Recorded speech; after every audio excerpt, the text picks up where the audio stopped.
We're going to be talking about animating objects today in Blender. Let's animate this cube so it goes from the left hand side of the screen to the right hand side of the screen. And to do animation is actually quite easy, but let's go through a few things that you need to know before you animate.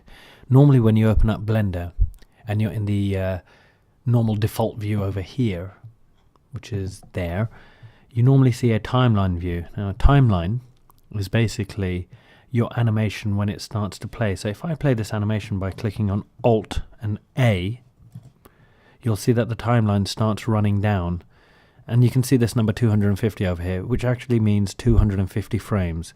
So to clear up what a frame is, if you think about normal animation where you draw on pieces of paper and then you change the drawing and so on and so on, well, you need 30 of those, so that's roughly there for every 1 second of action that you want to animate. In this case, if I was to animate something with 60 frames, in real life it would turn out to be 2 seconds long. So that's something to keep in mind. Biggest mistake people make in Blender when they're animating is that they treat these like seconds. So they think this 30 frames is actually 30 seconds. And when you go back to play your animation, it runs really quickly. In fact, it runs in 1 second because you've got 30 frames every second. Now all of this is controlled over here on the right hand side on this panel, which is our render panel, and you'll be able to see that right now we've got a frame rate of 24, that's American. So if we go to 29.97, essentially that's 30.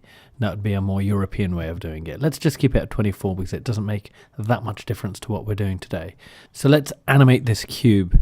Now what we have to remember is I'm still on frame 30, so I'm going to rewind myself by winding the mouse back there. I can also just press the rewind button there, or shift and left arrow. Right arrow would take me to the end, left arrow takes me to the start of the animation. So I'm on frame 1 right now. I'm going to move the cube to the left. I'm going to press I for insert keyframe, and what I want to do is tell Blender, remember something about this cube on frame number 1. So I can either remember its location, its rotation, or its scale. So where it is, whether it's turned this way or that way, or whether it's big or small. You can choose a location, rotation, scale, which is this one over here. But for this one, I know I'm just going to move it rather than rotate it or resize it. So I'm going to click on location. I'm going to fast forward to 30, and if you just quickly notice over here there's a little yellow marker that tells you immediately that something in your Blender scene has had its keyframe recorded at frame 1. Let's go to 30, and I'm going to move this cube to the middle. I'm going to press I and press on location again. Let's fast forward it to 60. I'm going to move it forward a little bit more. I'm going to press I, record its location, go to frame 90 and put it back where it was, kind of in the middle. It's not going to be exact, but it will do. Now let's rewind this.